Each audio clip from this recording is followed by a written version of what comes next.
ایک یاد رکھیں کہ قرآن پاک میں 4 پیغمبر ہیں جن کا ذکر اللہ نے بار بار مختلف صورتوں میں، مختلف انداز میں، مختلف اسلوب میں۔ ایک آدم علیہ السلام، اور ایک سیدنا ابراہیم علیہ السلام، سیدنا موسیٰ علیہ السلام، اور سیدنا عیسیٰ علیہ السلام۔ ان کا ذکر اللہ نے قرآن میں بے انتہا فرمایا۔ اس کی وجہ کیا ہے؟ پیغمبر تو اللہ کے کئی گزرے ہیں، 25 پیغمبروں کا تو قرآن میں نام بھی موجود ہے، باقی صحیح تعداد جو ہے اس کا علم اللہ کو ہے۔ البتہ رسول جو ہے وہ 313 گزرے ہیں، ان میں 5 اولو العزم من الرسل ہیں، اور تمام کے سردار حضرت محمد مصطفیٰ صلی اللہ علیہ وسلم۔ آدم علیہ السلام کا ذکر بار بار آیا ہے کیونکہ وہ انسانوں کا باپ ہے، ابو البشر ہے، اسی سے انسان چلے ہیں۔ تو اصل کو جاننے کے لیے تو ضروری ہے کہ ہر بندہ پہچانے کہ آدم کا کیا مقام ہے۔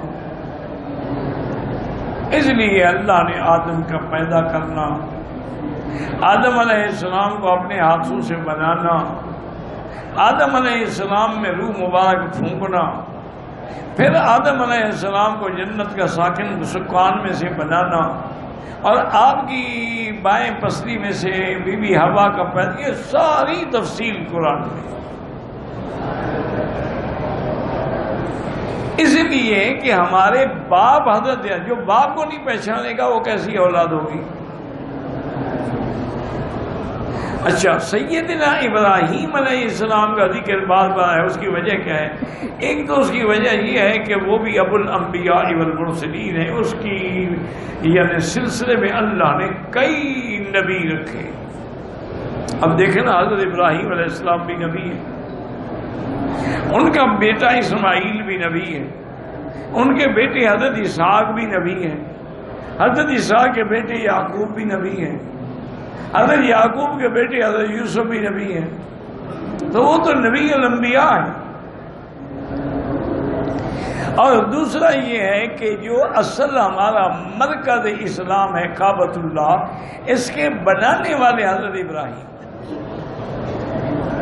یعنی یہ نہیں کہ ابراہیم علیہ السلام سے پہلے، کعبہ تو بہت پہلے تھا، وہ تو آدم علیہ السلام سے بھی پہلے تھا، لیکن یعنی آخر ادوار میں جس پیغمبر نے بنایا وہ حضرت ابراہیم ہے، جس کا ذکر قرآن میں ہے کہ وَإِذْ يَرْفَعُ إِبْرَاهِيمُ الْقَوَاعِدَ مِنَ الْبَيْتِ وَإِسْمَاعِيلُ۔ تو اس گھر کا بانی بھی اور اس کا بنانے والا بھی ابراہیم علیہ السلام ہے، اور پھر حضور صلی اللہ علیہ وسلم کے جد امجد یعنی دادا بھی ابراہیم علیہ السلام ہے۔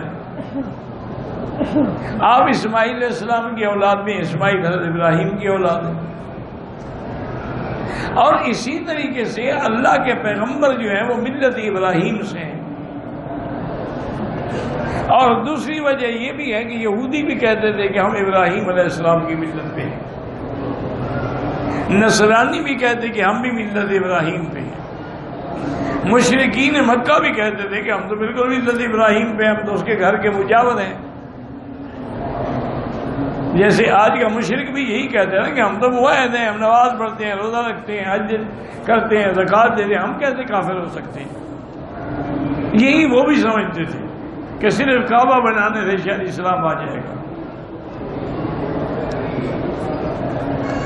تو اس لیے بھی اللہ نے ابراہیم علیہ السلام کا ذکر جو ہے بار بار فرمایا۔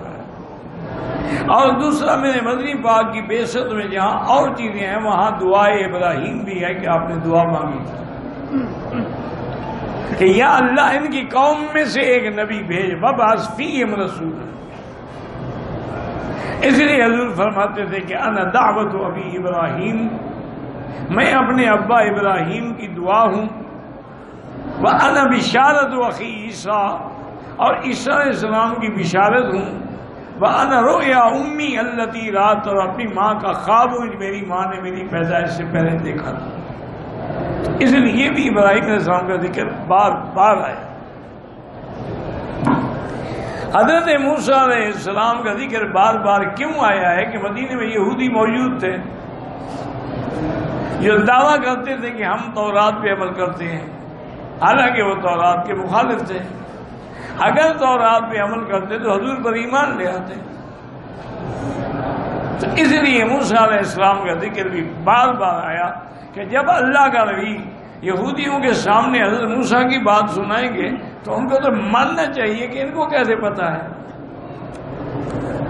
اسی طرح حضرت عیسیٰ علیہ السلام ہے، چونکہ بنو اسرائیل کے وہ آخری نبی، اس کے بعد نبوت جو ہے وہ منتقل ہو گئی ولد اسماعیل، اور عیسیٰ علیہ السلام جو ہے وہ بشارت دینے والے ہیں حضور پاک کی، اور عیسیٰ علیہ السلام جو ہے آخری وقت میں اتریں گے آسمانوں سے، اور وہ دین نبی محمد مصطفیٰ پہ ہوں گے اور اسی دین کو نافذ کریں گے پوری دنیا میں۔